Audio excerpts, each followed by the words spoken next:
Welcome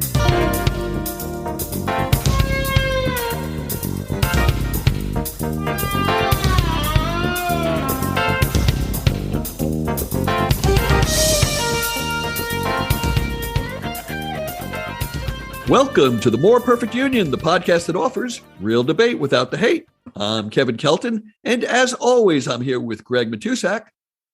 Hey, Kevin, I'm in Cincinnati. If there's lots of cheering and fireworks and looting and overturning of cars, it's just because Cincinnati is going crazy tonight because of those gosh darn Bengals. I mean, it's not like anything important happened, but just a sports event. Woohoo! Yes, congratulations. Greg lives in Cincinnati, and I'm sure that they are gods to you, the Cincinnati Bengals. Oh, gosh. Oh, my gosh. I almost named one of my children Ben and the other Gal.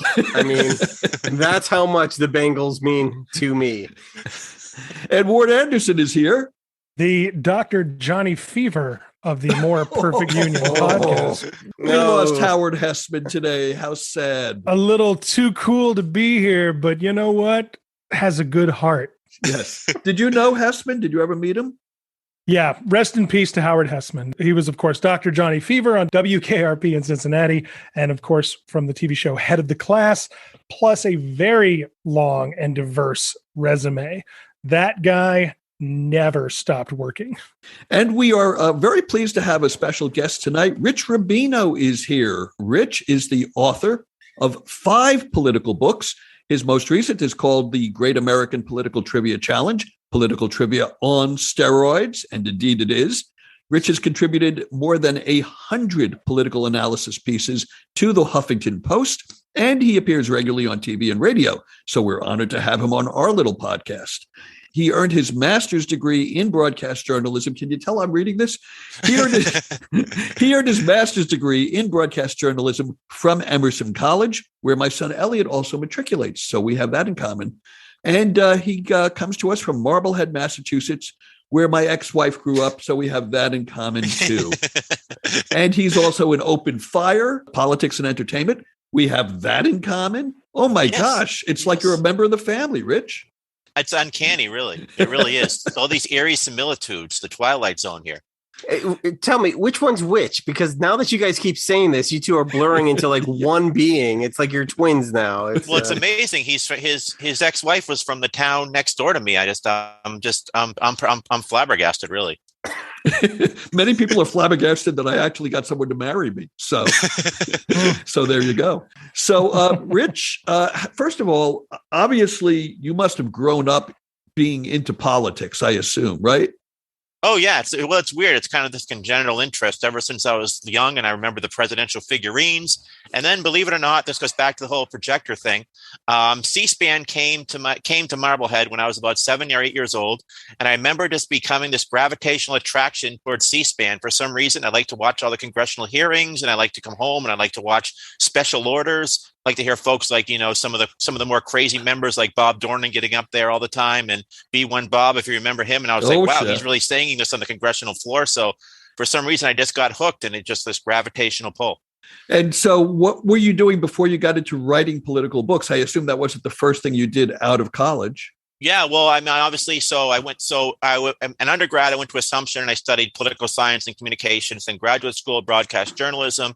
And then I found that it was very hard. There's so much supply and very little demand for broadcasters around the country. So I couldn't really get anything in terms of, it's one of those things, you're applying in Presque Isle, Maine, you're applying all around the country. So I ended up working a little bit in kind of politics and communications. I worked for a guy who ran as an independent, Christy Myhouse, ran for governor of Massachusetts back in 2006. And then I ended up working for a group that was trying to change the Electoral College called National Popular Vote, which basically under the Constitution, it says each state shall appoint in such a manner the legislature there may direct a number of electors. I know I'm boring you now, but so I worked on that organization for a while, and then I got into the idea, I wanted to write a book about kind of interesting political facts. I wanted something that wasn't just presidential. So that kind of gave the impetus to that. And then 5 books later, I ended up writing this presidential trivia book, and I enjoyed doing some radio analysis as well. Great. Yes. Well, we're going to have some fun with presidential trivia toward the second half of the podcast. Yes, Ward? I just want to say, keep at it, kid. You're going to get there one day. I think Thank you. I appreciate that. Thank you. Now, there's something that Rich mentioned that I want to kind of start with, which is, Rich, I know that you're very passionate about doing away with the Electoral College, or at least making changes to it. Is that right? Yeah. Yeah. I think too, that you're baby. a popular vote guy, right? So I worked for an organization, but there's a delineation here. It's not eliminating the Electoral College. Okay. So I actually wrote a book about this. And so basically, if you go back to the Constitution, all it says is each state shall appoint in such a manner as the legislature thereof may direct a number of electors. Right. Nowhere does it say that they have to award the elector to whoever wins the popular vote. So if you go back to the first election, 1789, only 3 states, that's right, 3 states awarded the electoral votes to whoever won their state. Right now, we're in a process where essentially you have small states and large states that are ignored. Obviously, there's no reason for a presidential candidate to go to California other than to get money, and they spend that money from they raise in California, and they go to places like Cincinnati, for example, and use it there. Yes, absolutely. And they go to, for example, watch Bengals games and propitiate the Bengals voters. So, but the other folks who are also alienated are small states, and it's particularly small rural states. If you look at since 1964, no Democrat has won North Dakota, South Dakota, Wyoming, Idaho, or Utah. And they haven't been competitive either. So as a result, in those small rural states, there's no incentive for a Democrat or Republican to spend any time there. So the small states and the large states are really kind of alienated. So the question is, so if you did have a national popular vote, what would happen in those small states? And essentially, would they spend a lot of time in Idaho? Probably not, but there would at least be a campaign in Idaho.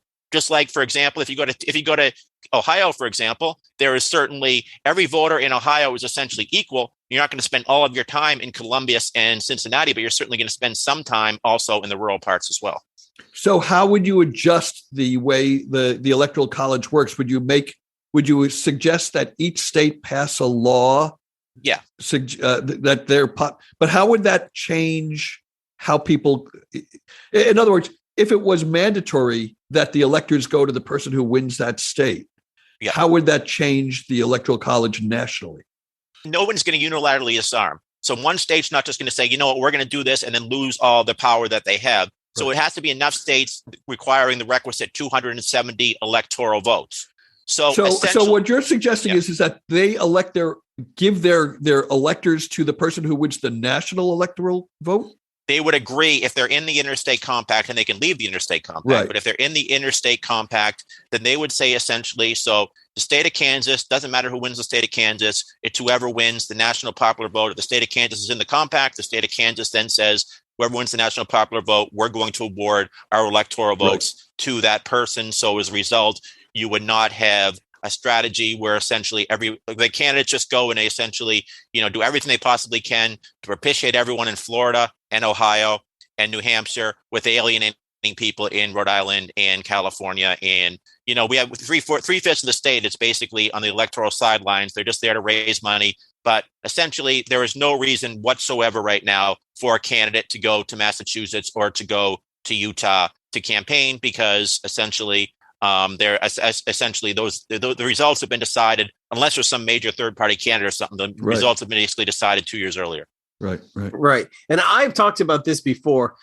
There's very little incentive for, like, Ohio, well, sure, to give up that, because we get a lot of attention. Yes. We are, as I repeatedly say, the most important state in the union.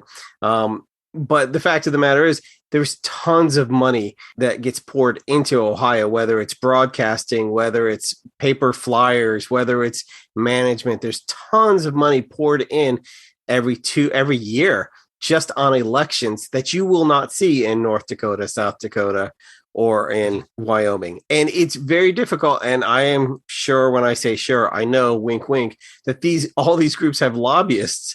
We will not give that up lightly, because it's a lot of money. But I mean, once again, if we were like the last to go, if you get the other states, we would probably be grudging, but we would still be upset about it. Here's what's interesting. Had we been having this discussion 18 months ago, I would think, wow, I mean, I've heard of this proposal, Rich, and I would be fully behind it because I am really not a fan of the current electoral college system. But now we have an even bigger and more pressing problem, which is that states aren't even going to acknowledge the winner of their states because all of this crap about sending their own slates of electors based on their inkling that maybe the guy that lost actually won the state.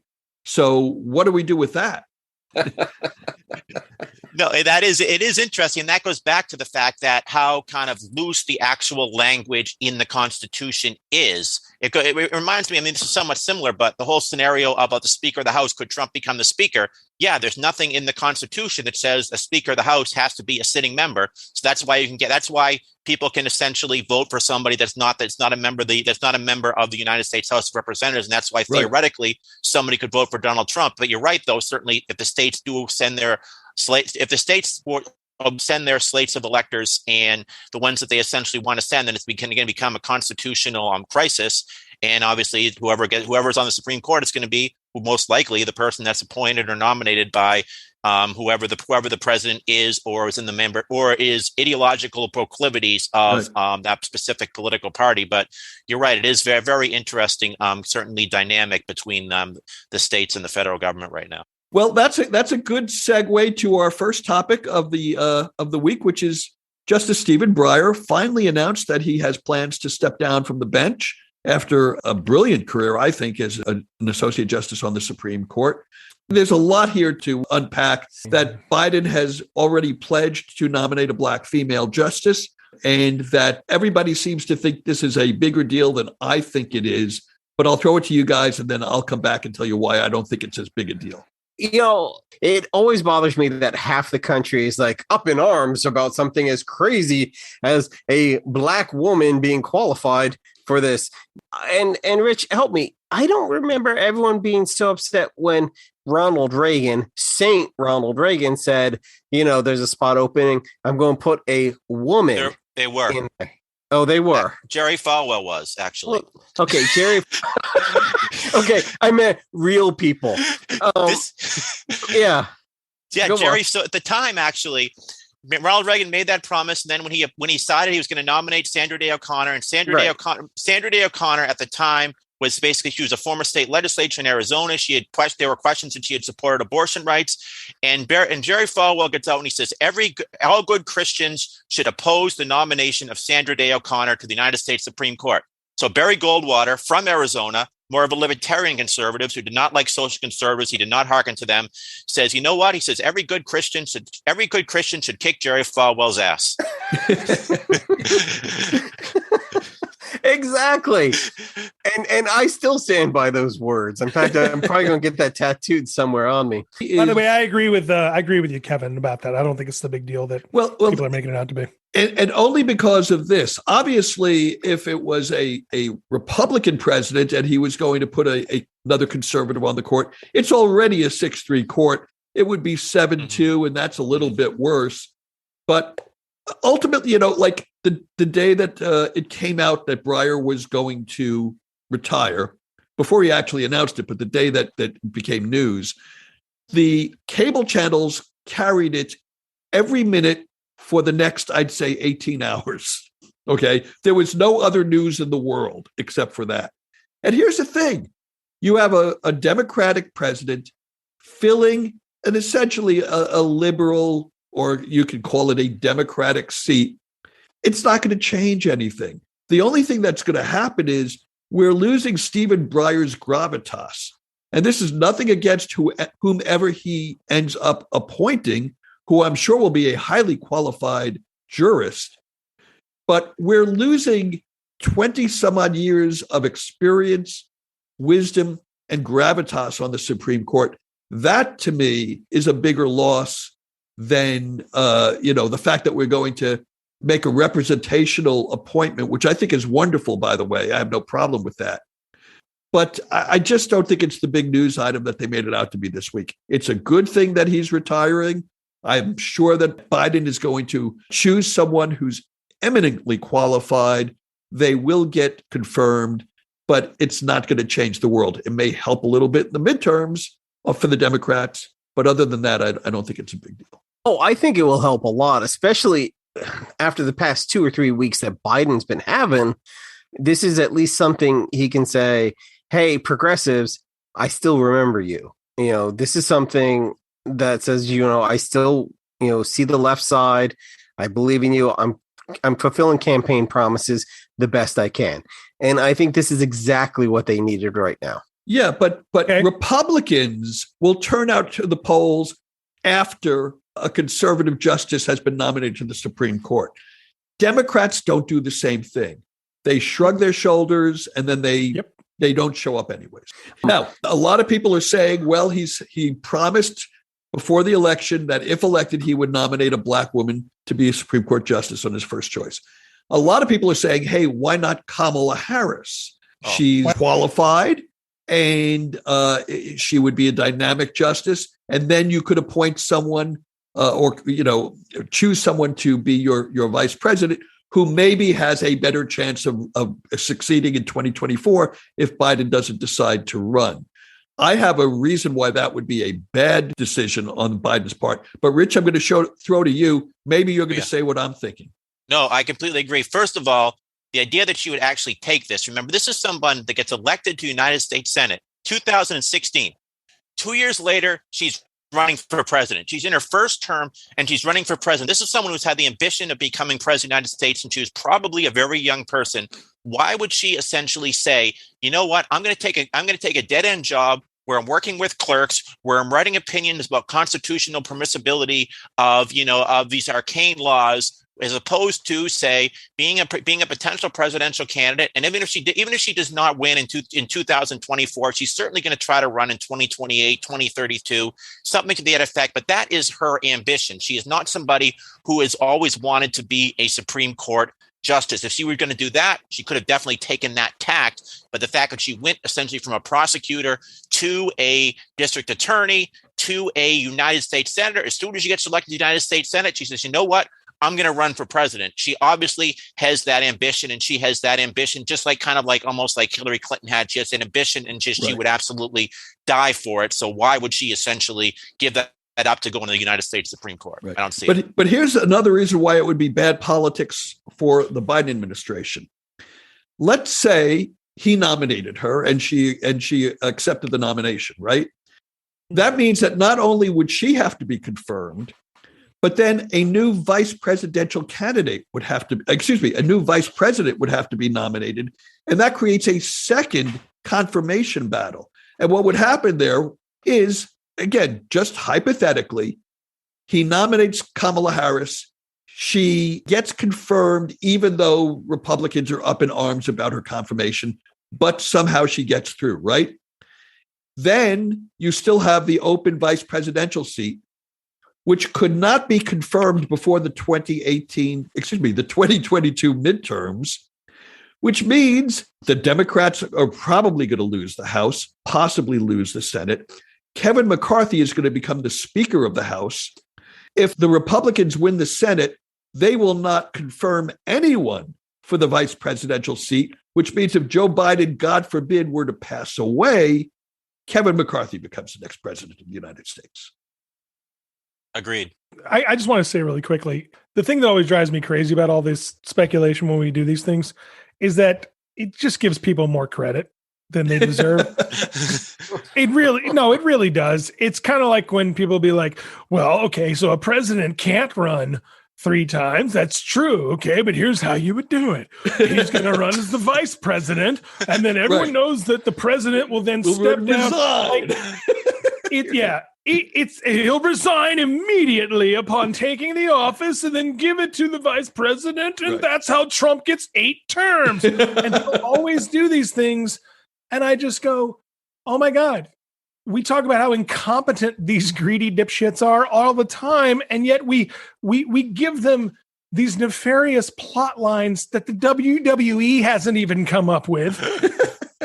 And I just go, honestly, it's going to be the most boring goddamn thing you can imagine. Whoever gets nominated is going to be a judge or a lawyer or a politician somewhere that we've never even heard of, that your average person has not even heard of. It's not going to be Michelle Obama. I'm sorry. Right. And hey, I'd think that's phenomenal if it was. So as stupid as I think it is that Trump was president, I say crazier shit has happened. But I promise you, the Supreme Court nominee by Biden is going to be someone that most of us has never heard of and will probably be called a liberal socialist judge who is barely even left of center. Right. The other big thing in the news this week, I don't know how big it was, but it got a lot of publicity. Neil Young announced that he was going to boycott Spotify and take his music off of Spotify because of the whole kerfuffle with Joe Rogan, which we've already spoken about on this podcast. Don't you get it? By Neil Young doing that, David Crosby moves up one notch. He then gets to be president of Spotify, Yep. and he will make them all into hippies. Wow. Joni Mitchell followed because, of course, she would be his vice president. So Spotify has already come out and said, okay, we disagree adamantly with everything that these people are doing, but we will create what they call these content advisories, and they're going to create something called a COVID-19 hub of scientific information in podcasts that they're going to direct their listeners to if any podcast has what they deem to be questionable information about the COVID-19 pandemic, which simply means all they're going to do is tell their listeners, if you have any questions about what you heard in this podcast, hey, listen to another Spotify podcast. That'll solve the problem. Well, I mean, it's essentially a parental advisory explicit lyrics sticker. Yeah, but Tipper Gore, you beat me to that. But Tipper Gore, if she taught me anything, is that just because it has the sticker, I want it more. Thank you, PMRCC. But going from there, though, internal emails that have been leaked from Spotify, they said that they listened to everything on the Joe Rogan program. And they said, he never comes out and says vaccines are bad.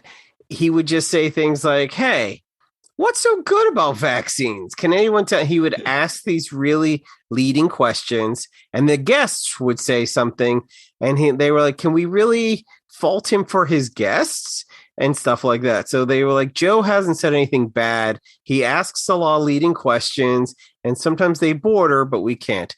I'm really proud that there are artists who take these stands.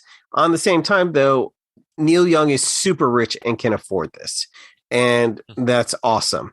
I know there's a lot of artists whose livelihood depend on this and can't. It's easy for Joni Mitchell and Neil Young to do that, but I'm not holding my breath for some of my favorite bands to do that because they're not Neil Young rich. I'm not Neil Young rich. Neil Young handsome, but not Neil rich. Well, I will say, Neil Young has plenty of money, and he makes plenty of money without having to deal with this at all. By the way, he only is probably losing an estimated $600,000, $700,000 a year from this Spotify thing. And by the way, the fact that he makes that much from Spotify is significant. I heard a lot of people making jokes and wisecracks and saying like, who's listened to Neil Young anytime lately anyway, blah, blah, blah, blah, blah. I don't know where we got this idea that trashing legacy artists makes sense. Neil Young, Joni Mitchell, these are generational artists. Okay. Now, that being said, they're not stupid. No one thinks that Joni Mitchell and Neil Young leaving Spotify is going to change anything. That's not the point. Neil Young didn't actually think that they were going to take down Joe Rogan. Joni Mitchell doesn't think it either. That's not the point. But I think the bigger issue more than anything is that Spotify is not really a great platform for artists, right? I just named this huge artist, these two huge artists or whatever who are talking about leaving. And we're talking about like, there's some people that they've got to have Spotify or they're going to be living in a van down by the river. Like think about how shitty things are, that's how we're talking about this. That people are afraid to speak up or to do the same thing because they'll literally lose their livelihoods. Like, that tells me something about the state of the industry. Well, yeah, but especially in an industry where concerts are not as secure, live performances are no longer always a viable option. Streaming platforms are, for a lot of people and a lot of artists that I know, a real threat. I'll close on that and just let everyone know After the Gold Rush is an awesome album. And I would listen, period. And I will fight anyone who says otherwise. On that, we're going to take a break, and then we're going to come back and talk about political trivia from Rich Rubino's book. So stick around.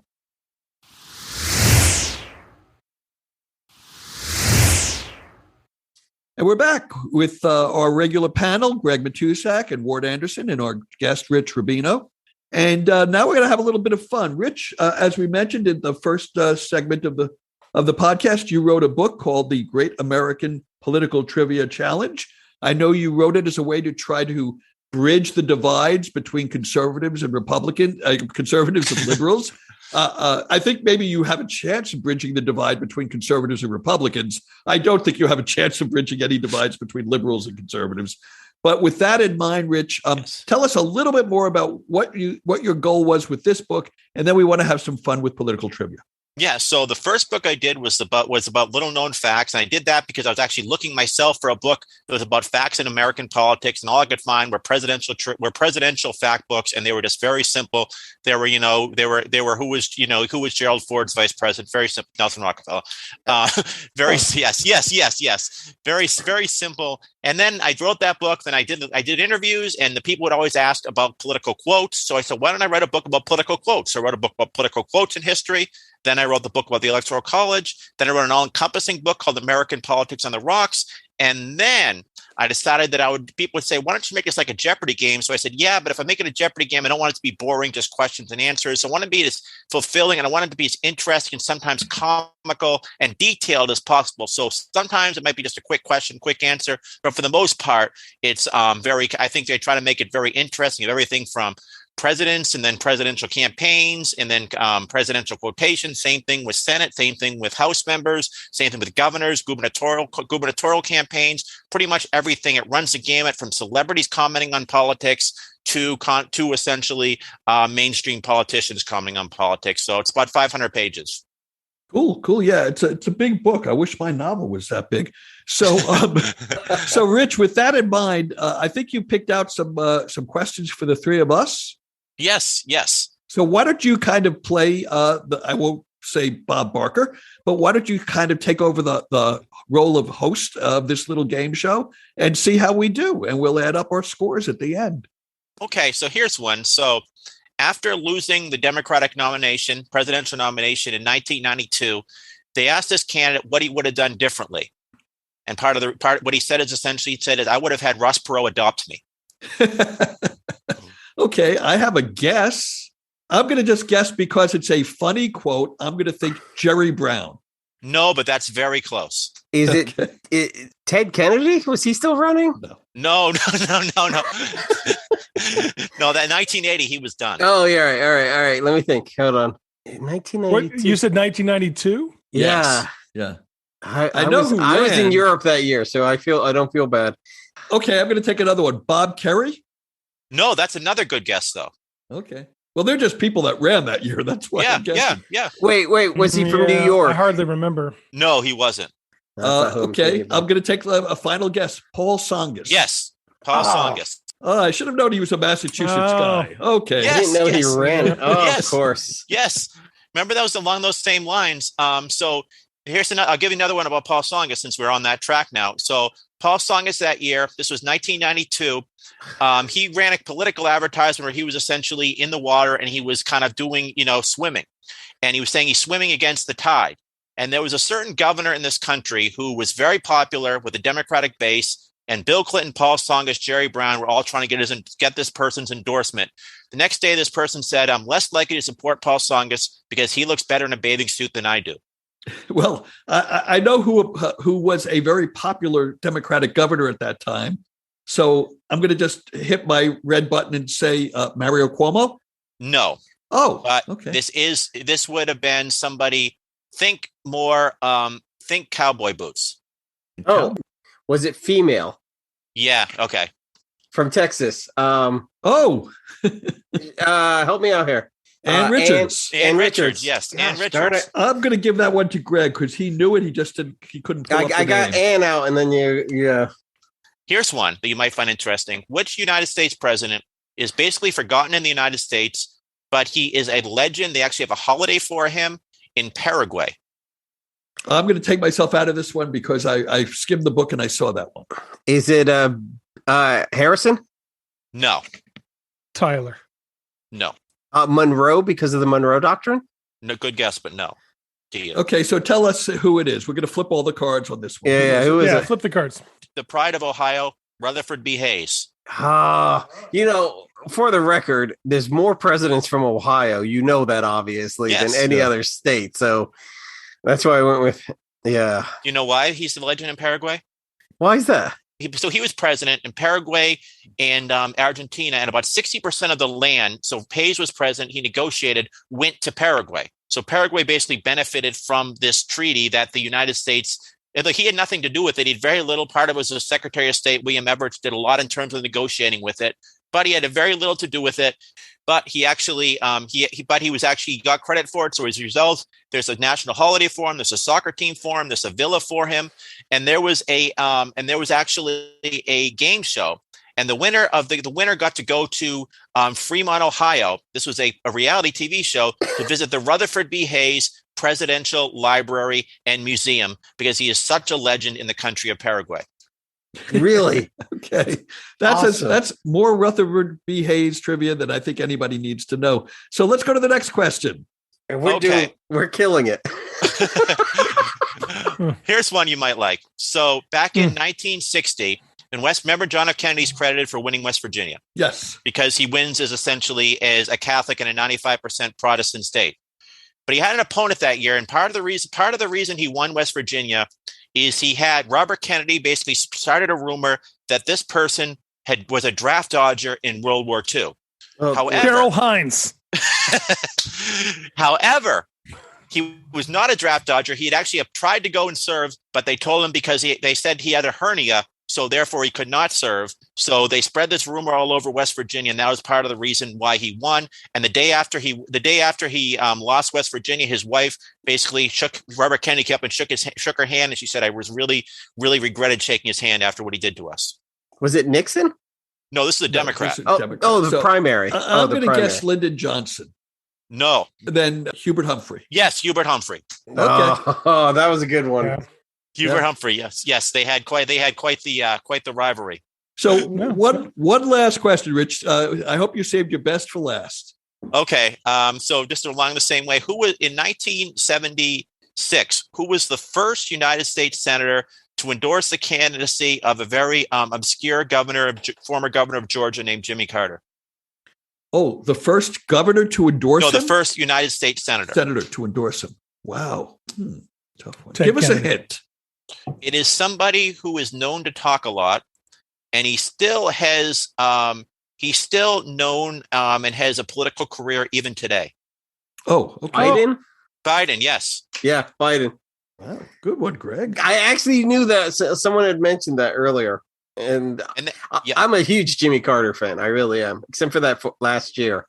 Interesting. Okay, so we're gonna move on. I think there was a sort of a tie between me and Greg, but a lot of my correct answers were my third try, so I'm not going to count them that much. So I think, Greg, you are the reigning. I don't know about that. A lot of my answers were just sort of like sort ofs and maybes and in the ballpark. So while we're talking about games, there's a new thing called Wordle. I still don't know how to play it. Has anybody gotten caught up in this fad? Actually, a lot of you may see it on your Facebook and social media pages, or it's just a series of blocks. Have you seen them at least? Yeah, but I don't know what they mean. It's a simple word game where you have 5 empty spaces and you have to put a 5-letter word. It will then tell you how many letters are correct and if they're in the right space. It's deceptively supposed to be simple, and you only have 6 tries. So if the first time you put a word in like coast, COAST, then it may say like the O is correct and in the right space, but the S is correct but in the wrong space. Everything else is wrong. And then you have to kind of move things around. Some people are very intuitive to this game, and some people like myself have gone through 3 phones because I keep throwing them at the wall because I'm not very quote unquote intuitive. It's super fun. If you like Sudoku, if you like crossword puzzles, if you like any of these kind of games that are supposed to stop your brain from rotting, awesome. I highly recommend it. I have to ask you this question since you talked about crossword puzzle. Which former United States president once working with a judge, the New York Times crossword puzzle? Oh, I'm going to say Woodrow Wilson. No. Okay. More contemporary? Very contemporary. Obama. Nope. Bill Clinton. Yes. That was going to be my next one. Well, who was the judge? It was a judge that he met when his daughter took swim classes, and they both took swim classes from the same instructor. And they landed up. Bill Clinton was that was who he's always known for. He'd always be on the airplane. He'd be having meetings, and he could do two things at once. So while he's meeting with somebody, he'd always have a crossword puzzle, and he'd be doing the crossword puzzles. So meanwhile, Trump was always trying to do the jumble. I thought it was just scratchers. I thought he was just playing $2 scratchers. By the way, you might appreciate this one. Who was the first person to beat a RICO statute representing himself? Is this a presidential or no? This is somebody with Ohio ties. Oh, one of them, and Ohio ties and very weird hair. Very weird. Hair. Jim Trafficant. Yes. As soon as you said hair, I was like, Jim Trafficant. But also the worst toupee ever. Yeah. And they found out it was a toupee when he went to jail because they had to take it off because he always said it wasn't. Oh yeah, he swore up, and it was like a running joke. Like he would say, like this is my real hair. I mean, and it was like this gray hair all the way around, and like this beautiful like dark brown like animal that lived on top of his head. I mean, it was like 3 to 4 inches. I mean, it's hysterical. And he would look and people that was on every conference that he'd do. Someone would say, so where do you get your toupees made? Someone would ask me, go, this is my real hair. And of course that happened when he got arrested. Awesome. Okay, so here's a trivia question for you guys. What famous film director recently released a new movie and it grossed only $24,000 nationally in the United States in its first 2 days and is considered this person's biggest bomb to date? Francis Ford Coppola. Steven Spielberg. Both lousy answers. Ron Jeremy? Closer. Yeah, actually. No, Sylvester Stallone. Oh, yeah, he is a director. That's true. He only has box office hits. Frank Stallone. No. Who is it? You got to tell us. Well, you guys should know if you looked at the rundown. It's Woody Allen. Apparently has just released a film. I didn't know he had one coming out. And I don't know whether it's because of COVID or because of the new interest in his whole sordid past, but only $24,000 worth of tickets sold in 2 days. Now, that won't stop this thing from being seen because of streaming services, but what does this say about his career and about the cancel culture in general? We've talked about there's no such thing as cancel culture, but I am much more likely, and I never steal movies from the internet. I think that's wrong, but I am more than happy to steal movies from the internet if they involve Woody Allen. I think there's a lot of people, especially of my generation and younger, who just do not see him as fondly as they once did. The HBO documentary this past year that came out, was pretty rough. Now, that probably has a fair amount to do with it, but I also think that there's another issue with the film. I don't think there are many people that are pining to see a movie that stars Wallace Shawn. Now, that's not to take away from Wallace Shawn's tremendous talent as an actor. Inconceivable! But the idea that people are going to risk getting Omicron to go sit in a movie theater to watch a Wallace Shawn movie, that might be inconceivable. For those of you that don't know who Wallace Shawn is, it is a character actor, and it's the guy I just parodied. He was in The Princess Bride, and of course he says, inconceivable! And that's who I was joking about. So I will give you this, Kevin. You are right. The Wallace Shawn comment is good, but I'll also say this. I didn't even know that this goddamn movie was a thing, let alone coming out. So forget who made it, forget who stars in it, forget who directed it. this thing had poor publicity and distribution. You're absolutely right, Ward. And to build on that thought, I have gone to several movies over the last, let's say, 3 or 4 months, and you're always there. You're seeing the previews for coming attractions. There were no previews for this movie. The article that I read said that regardless of who it was that financed this is probably the last time that any American film studio or production entity is going to finance one of his films, and he's going to have to get foreign financing if he ever wants to make another movie. I think he should pull a Stephen Breyer and just retire. First of all, Woody Allen should probably, retire right now, because also, isn't he like 80 now? Like, it's a safe time to retire. If this were Alec Baldwin, I'd say, well, let's give it some time. Right. But Woody Allen's like 80. So yes, he could probably just retire and be done with it. But as far as like he'll never find financing again or whatever, I don't know about that. You'd be surprised where people are willing to put their money when it comes to motion pictures. That's a good point. And, if people will spend $60 million for a Picasso or a Monet or, throw in the name of an artist, there are people who will spend $5 or $10 million just to get a producer credit on a Woody Allen movie. So right. Someone out there will totally put up $5 million to then later be able to say, I produced movies with Woody Allen. Exactly. Yes. Exactly. Yeah. Okay. And I want to end on one thing. I'm guessing that you guys haven't had a chance to see this yet, but has anybody heard of the HBO Max new film called The Fallout? I've seen the previews. I watched the trailer.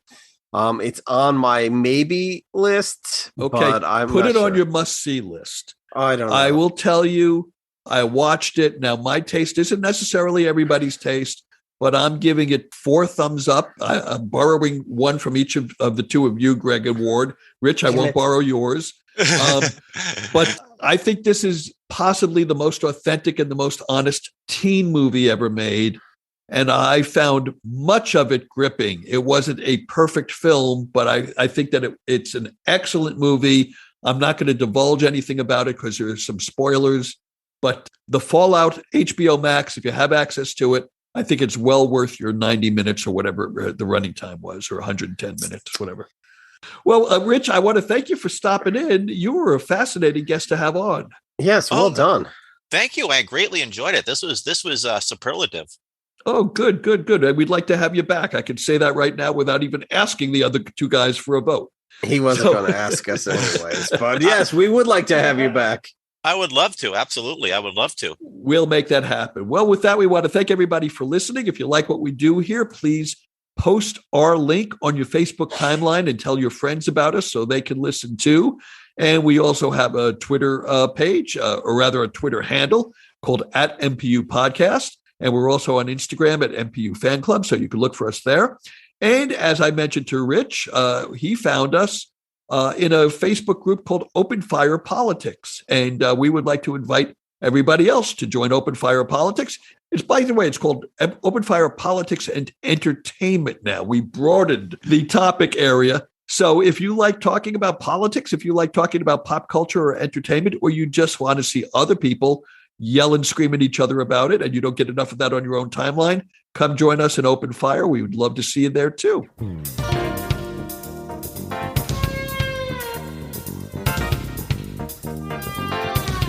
And with that, Greg Matusak, what were you noshing on while you watched your Bengals win today, and what will you be noshing on during the Super Bowl?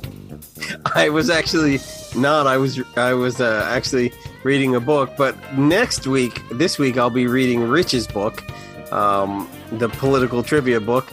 So the 500 pages, though, I don't know. I might have to see if it comes in some sort of like a paperback edition or tablet form. It is in paperback, actually. Oh my gosh! Rich is holding it up right now. Only $20. Oh, in that case. Excellent. That's what I'm going to pick up. I got a plane flight coming up, so I'm going to be doing that, and I'm going to get my plans right for when the Bengals win the Super Bowl, because there is a lot of looting to be done in Cincinnati. That's a podcast. That's a podcast. All right.